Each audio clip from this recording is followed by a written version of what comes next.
The night was like any other until the knock on the door changed everything. My heart sank as I opened it, expecting a simple, routine complaint from the HOA. Instead, what stood before me was a nightmare I never thought would unfold in front of my eyes. Imagine this: my disabled daughter, someone who fights every single day just to take a few steps, was being forced to stand at gunpoint by none other than the woman we thought we could trust the least in our community. The sheer audacity was unbelievable. But it wasn't just a moment of cruelty. No, it was even worse. This woman, this so-called Karen, wasn't content with just the physical torment she inflicted on my child. She pulled out her phone and filmed it. Why? For a laugh. For a prank. This wasn't some prank you see in a harmless video online. No, this was real. This was a mother watching her daughter, a young girl who depended on her wheelchair to survive, being humiliated and put in harm's way, all because of a sick need for attention, for a laugh, for a viral moment. My heart raced as I watched my daughter, trembling, trying to hold herself steady, fighting against every ounce of fear and pain just to comply with her demands. How did we get here? How did a simple neighborly dispute spiral so out of control? But more importantly, why would anyone treat another human being like this? What was supposed to be a peaceful life, with neighbors we thought we could trust, had become a nightmare that I wish was just a bad dream. But it wasn't. This was real. The situation escalated from there, each second feeling more surreal than the last. At first, I couldn't even process what was happening. Could this woman really be standing there, holding a gun to my child and laughing as she recorded it? How had we, as a family, become the target of such cruelty? How could anyone, even think for a second that this was acceptable? But here we were, fighting not just for our dignity, but for our safety, for our humanity. The question that haunted me as I stood there helpless, watching my daughter endure this, was simple. Why? You see, the story doesn't just end there. That cruel moment, the one I thought I'd never have to live through, was only the beginning. What followed was a whirlwind of events that turned my world upside down. It wasn't just a random act of violence. It was part of something bigger, something much more terrifying. And now I'm here sharing my story with you, not because I want sympathy, but because we all need to understand the depths to which some people are willing to go for their own gain. I want you to hear this story because it's a reminder that no one is truly safe. No one is immune from the horrors that can unfold when people forget what it means to be human. The moment that should have been my daughter's worst nightmare turned into something far more sinister. This wasn't just an attack on her physical well-being, it was an attack on her spirit, on her life, on everything we've worked for as a family. The sad part? It was all for a prank. You're probably thinking, how is this possible? How could anyone do such a thing? Trust me, I asked myself the same thing over and over again as I watched my daughter struggle to stay calm, to breathe, to survive that moment. But the truth is, it happened. And no matter how hard I try to make sense of it, I can't change the fact that it did. What I can do, though, is share it with you. And this is just the beginning of what happened. Stay with me as I take you through the moments that followed, the shocking twists and turns, and the ultimate revenge we sought. Because this story, this nightmare, has one hell of a resolution, and I want you to see it all. Every single detail. The world needs to know that people like this can't get away with their cruelty. Not without facing the consequences. So buckle up. This isn't just a story. It's a warning. And it's one you won't forget. We had always considered our neighborhood a peaceful place to call home. It was quiet, safe, and everything felt in order. My daughter, who struggles daily with her disability, had finally found a place where she felt comfortable enough to live without fear. She could roll down the street, take a deep breath, and feel like she was part of something normal, something that didn't judge her for her condition. But that peaceful existence began to unravel the moment she stepped into our lives. Her name was Karen, and she was the kind of person you hope never moves into your neighborhood. The kind of person who thinks rules exist solely for others, while she does whatever she pleases. She was the HOA enforcer, or at least that's what she believed. At first, we thought her complaints were just a matter of routine. Your grass is too high, or you need to fix that fence. But soon, her demands became more aggressive, more personal, and we started to feel like we were under attack. What started as an annoyance grew into something darker. The neighborhood became divided, with Karen creating chaos, targeting families, spreading rumors, and even using the HOA's power to manipulate situations in her favor. But none of us, not even us, a family that had lived in peace for years, could have predicted what would happen next. Karen wasn't content with petty complaints anymore. She wanted to take control in the most twisted, heartless way possible. And that's when she made my daughter the target of her cruelty. What she didn't know was that this time, she was messing with the wrong family. At first, Karen's complaints were the kind that any neighbor might have. Petty, insignificant things that you could brush off. Your grass is too tall, she'd say, or your fence is leaning just a little. Each time, we'd try to be polite and address her concerns, hoping the issues would resolve themselves. But something about the way she spoke to us, with that smug superiority, didn't sit right. It wasn't just about the complaints, it was about the control she seemed to crave. As weeks passed, the complaints grew more frequent and more specific. She'd show up unannounced, demanding things be changed, as though she had some sort of authority over our home. At first, I thought it was just a misunderstanding, but then I noticed she was targeting other families too. No one was safe from her scrutiny. If your car wasn't parked exactly within the lines, if your trash wasn't properly sorted, she would call you out, berate you in front of others, and leave you feeling small and insignificant. I wasn't the only one who noticed this. My neighbors were beginning to talk, whispering about her overbearing presence and how she made life unbearable for everyone around her. And then the real trouble began. It wasn't enough for her to just patrol our properties. One afternoon, as I was in the kitchen, I heard that dreaded knock on the door. When I opened it, there she was, standing with that cold, judgmental look, her arms crossed in defiance. "Your daughter is too close to the sidewalk," she said flatly, pointing at my daughter's wheelchair parked by our front steps. I was taken aback. It was as if Karen was just looking for an excuse to escalate things. "Excuse me?" I asked, my voice trembling with the edge of frustration. "It's a violation," she snapped, her fingers still pointed at the wheelchair. "She's a hazard to pedestrians." My heart sank. This wasn't a neighborly complaint. This was something else. She was targeting my daughter now, as though she was some sort of problem to be fixed. That was the moment I realized this wasn't just a series of random annoyances.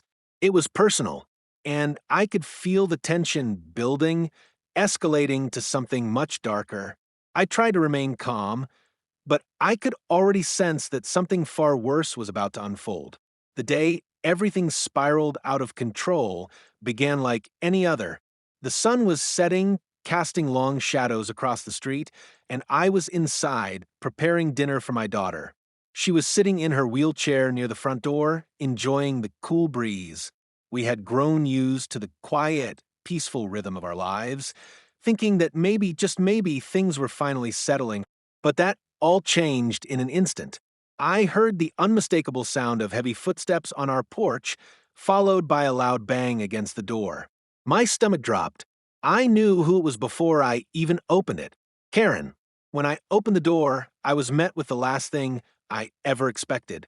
There she stood, not just with her usual stern face, but with a look that could only be described as pure malice. She was holding something in her hand, a gun. My heart stopped. For a moment, I couldn't breathe. I couldn't understand what I was seeing. Was this real? Was she really standing there, pointing a weapon at my child? "Get out of that chair," she ordered, her voice cold and demanding. "Now!" I was frozen, speechless, my mind racing. My daughter, sitting helplessly in her wheelchair, looked up at me with fear in her eyes. I could see her struggling to comprehend what was happening. She had never, in her wildest dreams, imagined that the woman who had been nothing but a nuisance before would now become a genuine threat to her safety. "Please," I begged, stepping in front of my daughter, trying to shield her. "What are you doing? This is insane." But Karen was undeterred. She stepped forward, raising the gun slightly. I said, "Get up. You don't belong here," she sneered, her finger tapping the trigger in a threatening manner. I could see the confusion and terror in my daughter's eyes. She was shaking, her body visibly trembling, her hands gripping the wheels of her chair in a desperate attempt to steady herself. But she couldn't move, not without help. Her legs, weak from years of disability, wouldn't cooperate. "Don't you dare point that at her," I shouted, stepping in front of Karen. But it was too late. With a sickening smirk, Karen raised her phone and began recording the entire ordeal. "Smile," she said mockingly. "This is going to be hilarious." I felt the blood drain from my face as I realized what she was doing. This wasn't just about bullying us anymore. It wasn't even about the petty HOA complaints. No, this was a twisted game for her. She was filming my daughter's fear, her vulnerability, for her own amusement. It was nothing but a cruel prank in her eyes. But it wasn't a joke to me. This wasn't something that could be shrugged off. My daughter's fear, her pain, it was all real. I could feel the anger rising inside me, the helplessness turning into a deep burning rage. "Put the phone down, Karen," I demanded, my voice shaking with fury. But she just laughed, the sound of it sending a chill down my spine. The world felt as though it had gone completely upside down. My daughter was in danger, and the woman who had made our lives miserable now held our safety in the palm of her hand, and she was recording it for fun. What happened next would change everything. But at that moment, I knew one thing for sure: this would not go unpunished. The moment Karen stepped back, her phone still trained on my daughter, I felt like I was watching everything fall apart before my very eyes. The world seemed to blur, and all I could focus on was the look in my daughter's eyes: fear, confusion, and helplessness. For a second, I wondered if this was all some sick nightmare I'd wake up from. But it wasn't. My daughter, who had spent years fighting for every ounce of independence, was being humiliated, terrorized by someone who should have been a neighbor, not an enemy. I stood there, paralyzed, for a few moments, staring at the gun in Karen's hand and the screen in front of her. But then it hit me. I couldn't stand by and watch. I couldn't let my daughter, who had already fought so hard in her life, become another victim of this cruelty. I had to act. "Stop filming," I demanded, my voice shaking with a mix of anger and desperation. "This is not a prank. This is real life. You're hurting her." But Karen didn't seem to care. She laughed. The sound was sickening, like a shrill echo that pierced through the air, making my blood run cold. She wasn't just enjoying this, she was getting off on it. In that moment, I realized that she had no empathy, no understanding of the damage she was causing. To her, this wasn't about my daughter or my family. It was about her twisted need for attention, her desire to be the center of attention, no matter the cost.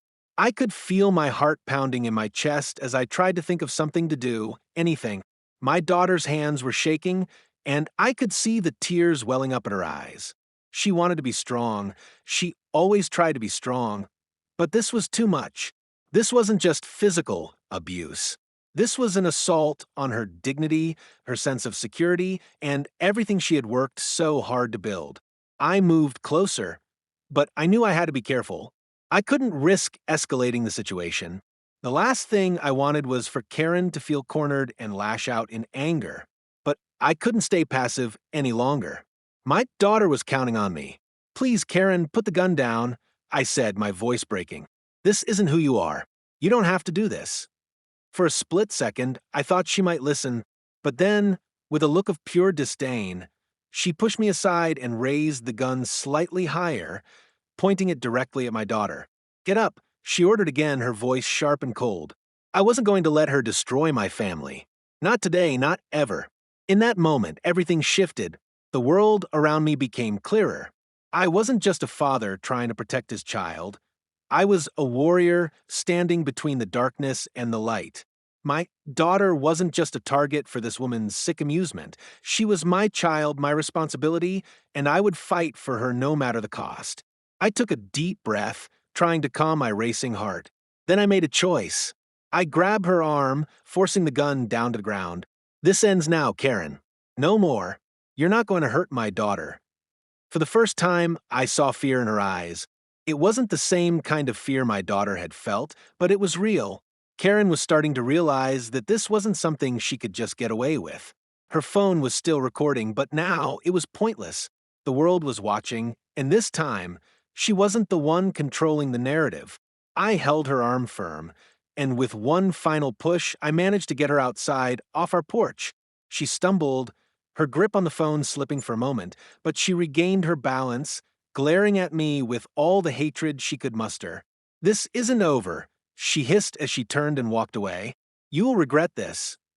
I stood there, breathing heavily, my heart still pounding in my chest. I looked at my daughter, who had somehow managed to stay calm through it all.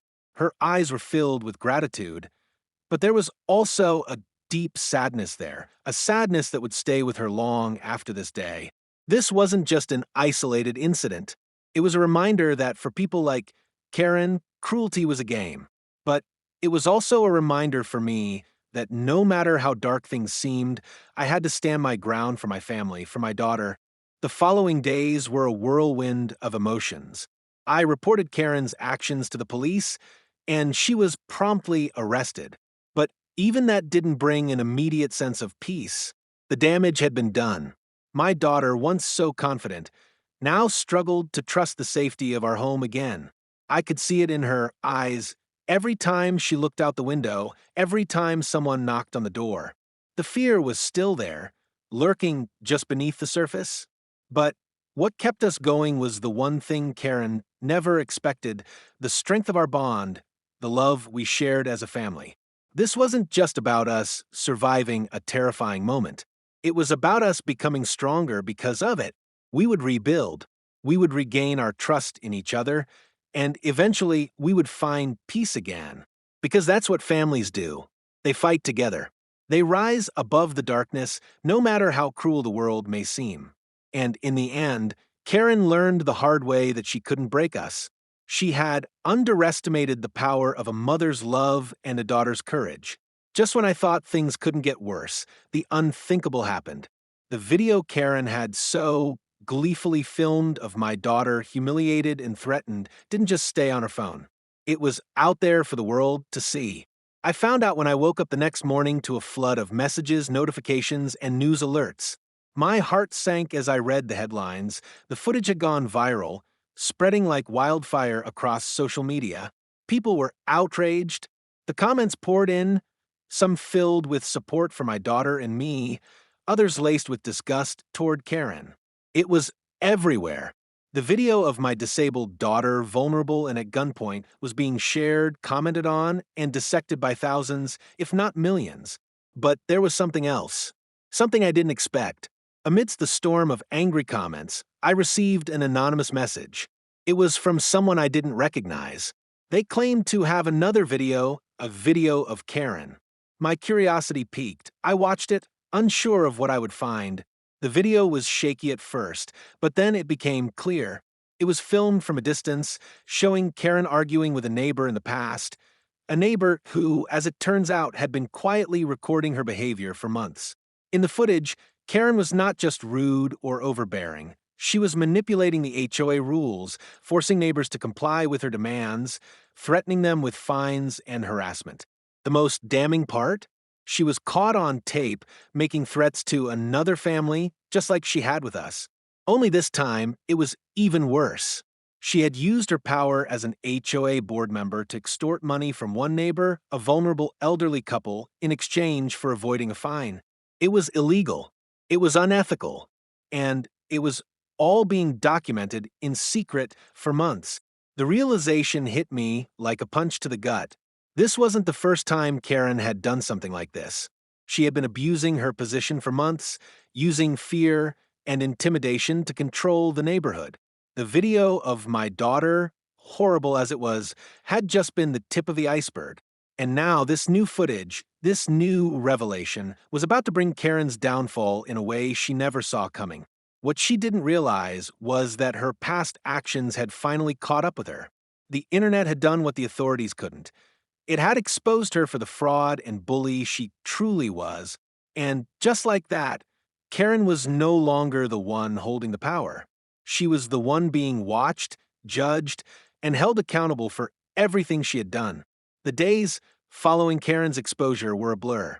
The authorities moved swiftly, investigating her role in the HOA, her past actions, and the illegal tactics she had used to terrorize the neighborhood. The video of her abusing her power was enough to bring serious charges against her, and soon she was banned from the community. The news spread like wildfire, and her reputation, already tarnished, was now completely destroyed. It was a strange feeling, relief mixed with anger, knowing that the woman who had terrorized us was finally being held accountable. But it still didn't erase the trauma she had inflicted on my daughter and our family. My daughter, though, began to heal. Slowly but surely, she reclaimed her strength. The fear that had gripped her after that night started to fade, replaced by a quiet determination. We went through therapy, talking about what happened, and while it wasn't easy, we made progress. She learned to trust again, not just the world, but herself. The wheelchair, once a symbol of her vulnerability, became something she wore proudly, a mark of her resilience. But as much as we tried to move on, we couldn't forget the damage that had been done. That night, Karen had taken more than just my daughter's sense of security. She had taken away something deeper, something more fragile. But in the end, it was not Karen's cruelty that defined us. It was our ability to rise above it. The truth had come out. Justice had been served. And while it could never erase the scars, it brought us a sense of closure. The road to recovery was long, but we were walking it together, stronger than we'd ever been before. And that was what truly mattered. If this story touched you, don't let it end here. Share it, so others understand that no one should have to endure this kind of abuse. Every voice matters, and together we can make sure that these kinds of actions don't go unnoticed. If you want to hear more stories of injustice, resilience, and truth, hit that subscribe button and join the conversation. This is just the beginning. For more stories like this, stay tuned to HOA Denied Access. Let's make sure we're all heard. Together, we're stronger.